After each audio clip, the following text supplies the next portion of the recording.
ফিলিস্তিনের 3টি প্রভাবশালী মানবাধিকার সংস্থার উপর নিষেধাজ্ঞা জারি করেছে যুক্তরাষ্ট্র। সংস্থাগুলো হলো আল হক, ফিলিস্তিনি সেন্টার ফর হিউম্যান রাইটস এবং Al Mizan centre for human rights. মার্কিন পররাষ্ট্রমন্ত্রী মার্কো রুবিও বলেছেন, এই মানবাধিকার সংগঠনগুলোর বিরুদ্ধে পদক্ষেপ নেওয়া হয়েছে কারণ তারা আন্তর্জাতিক অপরাধ আদালত আইসিসিকে ইসরায়েলি নাগরিকদের তদন্ত, গ্রেপ্তার, আটক বা বিচারের কাজে সরাসরি সহায়তা করেছে। রুবিও বলেন, আইসিসির সার্বভৌমত্বের প্রতি অবজ্ঞার বিরুদ্ধে এবং মার্কিন সেনাবাহিনী সার্বভৌমত্ব ও মৃতদের রক্ষায় যুক্তরাষ্ট্র ভবিষ্যতেও কঠোর ও কার্যকর প্রতিক্রিয়া জানাবে। যারা এ ধরনের আন্তর্জাতিক অপব্যবহারে সহায়তা করে তাদের শাস্তি দেওয়া হবে। ফিলিস্তিনকে আলাদা রাষ্ট্রের স্বীকৃতি দিলে তা আরও সমস্যা তৈরি করবে, এমন মন্তব্য করেছেন যুক্তরাষ্ট্রের পররাষ্ট্রমন্ত্রী মার্কো রুবিও। রাজধানী কুইটোতে ইকুয়েডরের প্রেসিডেন্ট ড্যানিয়েল নোবোয়ার সঙ্গে বৈঠকের পর এসব কথা জানান রুবিও। বলেন, ফিলিস্তিনকে স্বীকৃতি দেওয়ার অর্থ হল যুদ্ধবিরতি অর্জনকে আরও কঠিন করে তোলা। অন্যান্য দেশগুলোকে এই বিষয়ে সতর্ক করে তিনি বলেন, শুধুমাত্র সংবাদ সম্মেলন করে ফিলিস্তিনি রাষ্ট্র প্রতিষ্ঠা করা সম্ভব নয়। তিনি ইসরায়েলের পশ্চিম তীর দখলের বিষয়ে মন্তব্য করতে রাজি না হলেও নিশ্চিত করেন যে এটি চূড়ান্ত নয়। বিদেশি অপরাধ চক্রকে প্রয়োজনে বোমা মেরে উড়িয়ে দেবে যুক্তরাষ্ট্র। বৃহস্পতিবার ইকুয়েডর সফরকালে মার্কিন পররাষ্ট্রমন্ত্রী মার্কো রুবিও একথা বলেছেন। তিনি বলেন, এসব অপরাধী চক্রের সন্ধান পেতে অন্য রাষ্ট্র যুক্তরাষ্ট্রকে সহায়তা করবে, তাদের দমনে দরকার হলে উড়িয়ে দেয়া হবে। তিনি আরও জানান, ইকুয়েডরের সবচেয়ে বড় দুটি অপরাধ গোষ্ঠী লোস লোবোস এবং লোস কোনোরসকে শিগগিরই বিদেশি সন্ত্রাসী সংগঠন হিসেবে চিহ্নিত করবে যুক্তরাষ্ট্র। ক্যারিবীয় সাগরে কথিত মাদকবাহী এক নৌকায় মার্কিন বাহিনীর হামলা চালানোর পরই হুঁশিয়ারি দেন রুবিও। হোয়াইট হাউসের দাবি অনুযায়ী ওই হামলায় 11 জন নিহত হন। মার্কিন প্রেসিডেন্ট ডোনাল্ড ট্রাম্পের অভিযোগ, ভেনেজুয়েলান প্রেসিডেন্ট নিকোলাস মাদুরোর ইশারায় ওই গোষ্ঠী পরিচালিত হয়। যুক্তরাষ্ট্রের রাজধানীতে সেনা মোতায়েন করায় ট্রাম্প প্রশাসনের বিরুদ্ধে মামলা করেছে ওয়াশিংটন ডিসি। স্থানীয় সময়ে বৃহস্পতিবার ফেডারেল কোর্টে মামলাটি দায়ের করা হয়। ফেডারেল কোর্টে মামলাটি দায়ের করেন ডিসির অ্যাটর্নি জেনারেল ব্রায়ান সোয়াল। মামলায় বলা হয়, এই সেনা মোতায়েন অসাংবিধানিক এবং একাধিক ফেডারেল আইনের লঙ্ঘন। আদালতের কাছে মোতায়েন বন্ধে আদেশ জারিরও আবেদন জানানো হয়েছে। চলতি বছরের জানুয়ারিতে ডোনাল্ড ট্রাম্প যুক্তরাষ্ট্রের ভেতরে সামরিক বাহিনী কার্যক্রম সম্প্রসারিত করেছেন। গেল মাসে তিনি ন্যাশনাল গার্ড সেনাদের রাজধানী ওয়াশিংটন ডিসিতে মোতায়েন করেন। মার্কিন প্রেসিডেন্টের দাবি, এর মাধ্যমে আইনশৃঙ্খলা পরিস্থিতির উন্নতি এবং জননিরাপত্তা পুনঃপ্রতিষ্ঠা করা সম্ভব হবে। তৃতীয় দফায় শক্তিশালী কম্পনে কেঁপে উঠেছে আফগানিস্তান। বৃহস্পতিবার 6.2 মাত্রার ভূমিকম্পটি আঘাত হানে। এতে এখন পর্যন্ত 13 জন আহত হয়েছেন। এদিকে আফগানিস্তানের ভূমিকম্পে এখন পর্যন্ত নিহতের সংখ্যা 2200 ছাড়িয়ে গেছে। আহত হয়েছেন 3500-এর বেশি মানুষ। ভূমিকম্পে ক্ষতিগ্রস্ত আফগানিস্তানের জন্য জরুরি ত্রাণ সামগ্রী পাঠাচ্ছে বাংলাদেশ। শুক্রবার দেশটিতে যাচ্ছে বাংলাদেশের ত্রাণ। পররাষ্ট্র মন্ত্রণালয় এক প্রেস বিজ্ঞপ্তিতে এই তথ্য জানিয়েছে। বিস্তারিত মনিরুজ্জামান বাবু রিপোর্টে। আফগানিস্তানের পূর্বাঞ্চলে শক্তিশালী ভূমিকম্পের পর উদ্ধারকর্মীরা এখনও ঘরবাড়ির ধ্বংসস্তূপ থেকে মরদেহ খুঁজে বের করছেন। দুর্গত এলাকায় যোগাযোগ বিচ্ছিন্ন থাকায় এখনও সব জায়গায় ত্রাণ পৌঁছাতে পারেনি। ভূমিকম্পের কয়েকদিন পরও বেঁচে থাকা মানুষজনকে উদ্ধারে এবং ত্রাণ পৌঁছে দিতে বেগ পেতে হচ্ছে। এদিকে বাংলাদেশের পররাষ্ট্র মন্ত্রণালয় এক প্রেস বিজ্ঞপ্তিতে জানিয়েছে, প্রধান উপদেষ্টার নির্দেশক্রমে আফগানিস্তানে জরুরি ভিত্তিতে ত্রাণ সামগ্রী পাঠানো হচ্ছে। ত্রাণ সামগ্রীর মধ্যে রয়েছে শুকনো খাবার, শিশু খাদ্য, কম্বল, শীতবস্ত্র, তাঁবু, পানি ও ওষুধ। বাংলাদেশ বিমান বাহিনীর একটি বিশেষ বিমানে ত্রাণ সামগ্রী আফগানিস্তানে নেওয়া ও হস্তান্তর করা হবে। এদিকে আন্তর্জাতিক সাহায্যের জন্য আবেদন করেছে তালেবান সরকার। জাতিসংঘ ও আন্তর্জাতিক ত্রাণ সংস্থাগুলো সতর্ক করে জানিয়েছে, খাদ্য, ওষুধ ও আশ্রয়ের মতো জরুরি সহায়তা দ্রুত ফুরিয়ে আসছে। এর মাঝে আফগানিস্তানের নাঙ্গাহার প্রদেশের শিওয়ার জেলা ও পাকিস্তান সীমান্তবর্তী এলাকায় আবারও অনুভূত হয়েছে ভূমিকম্প। German research centre for geoscience জানিয়েছে, এই কম্পনের উৎপত্তি মাত্র 10 কিলোমিটার গভীরে। এতে বহু বাড়ি ও ছোট অবকাঠামো ক্ষতিগ্রস্ত হয়েছে। এখনো পর্যন্ত কোনো সাহায্য আমাদের কাছে পৌঁছায়নি।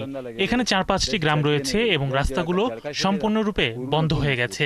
আহতদের মধ্যে অনেককে সরিয়ে নেওয়া হয়েছে, তবে অনেকেই এখনো রয়ে গেছেন। পরপর এই 3টি ভূমিকম্পে হাজার হাজার বাড়িঘর ধ্বংস হয়ে গেছে। স্কুল, হাসপাতাল ও অন্যান্য অবকাঠামো ক্ষতিগ্রস্ত হয়েছে। বেঁচে থাকা মানুষগুলো গৃহহীন হয়ে রাত কাটাচ্ছেন খোলা আকাশের নিচে। মনিরুজ্জামান বাবু, 71।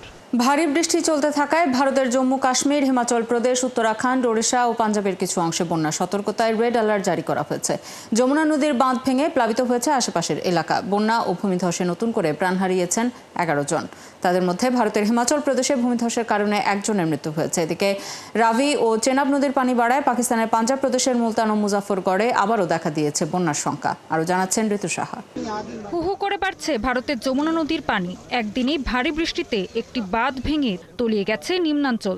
যমুনার পানি ৪৫ বছরের মধ্যে সর্বোচ্চ স্তরে পৌঁছেছে বলে জানিয়েছে ভারতের আবহাওয়া বিভাগ।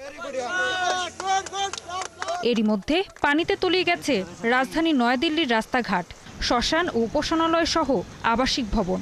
যমুনার পানি বিপদসীমার ওপর দিয়ে প্রবাহিত হওয়ায় নদী তীরবর্তী 10,000 বাসিন্দাকে সরিয়ে নেওয়া হয়েছে নিরাপদ আশ্রয়ে। আকস্মিক বন্যা ও ভূমিধসে প্রাণ হারিয়েছেন বেশ কয়েকজন, এখনও নিখোঁজ রয়েছেন অনেকে। ভারী বৃষ্টি অব্যাহত থাকায় বেশ কয়েকটি রাজ্যে বন্যা সতর্কতায় জারি করা হয়েছে রেড অ্যালার্ট। ভারতের জম্মু ও কাশ্মীর, হিমাচল প্রদেশ, উত্তরাখণ্ড ও পাঞ্জাবের বেশ কিছু অংশে অস্বাভাবিক হারে বাড়ছে বিভিন্ন নদীর পানি। ভারী বৃষ্টি, আকস্মিক বন্যা ও ভূমিধসে ব্যাপক ক্ষয়ক্ষতি হয়েছে জম্মু কাশ্মীর ও হিমাচল প্রদেশের পার্বত্য অঞ্চলে। ভারতের পাঞ্জাব রাজ্যে বেশ কিছু অংশে ভারী বৃষ্টিতে দেখা দিয়েছে আকস্মিক বন্যা। প্লাবিত হয়েছে শত শত হেক্টর ফসলি জমি এবং গ্রাম। টানা 2 সপ্তাহের বৃষ্টিতে ডুবে গেছে পাঞ্জাবের বেশিরভাগ অঞ্চল। এদিকে টানা বৃষ্টিতে রাভি ও চেনাব নদীর পানি বাড়ায় পাকিস্তানের পাঞ্জাবের মুলতান ও মুজাফফরগড়ে আবারও দেখা দিয়েছে বন্যার আশঙ্কা। সেই সঙ্গে ভারতের পানি ছেড়ে দেয়া নিয়ে নতুন করে আতঙ্কে রয়েছেন বাসিন্দারা। এছাড়া চেনাব নদীর পানি বেড়ে একটি রেল সেতু ডুবে যাওয়ায় বন্ধ হয়ে গেছে ফয়সালাবাদ থেকে করাচি ট্রেন চলাচল।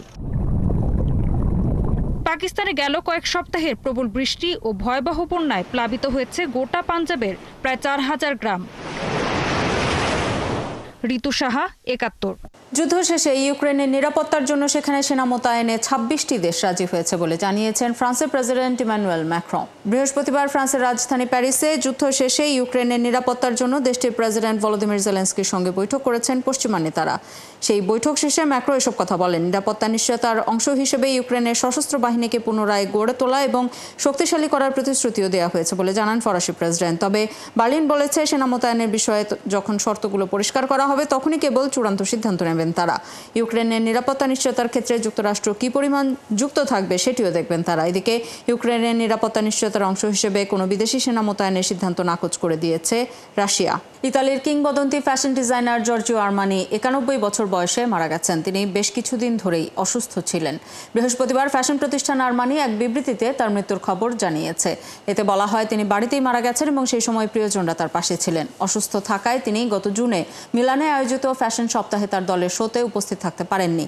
আর্মানি তার স্বতন্ত্র শৈলীর জন্য পরিচিত ছিলেন। মার্জিত পোশাক, আধুনিক নকশা এবং উচ্চমানের উপকরণ ব্যবহারের জন্য তিনি পরিচিত। 20 শতাব্দীর শেষের দিকে এবং 21 শতাব্দীর শুরুতে পোশাকে স্বাচ্ছন্দ্য ও আধুনিকতা প্রবর্তন করেছিলেন আর্মানি।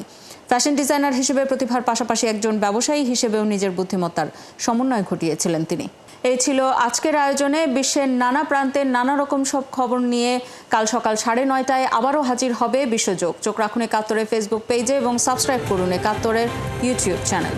একাত্তরের সাথেই থাকুন।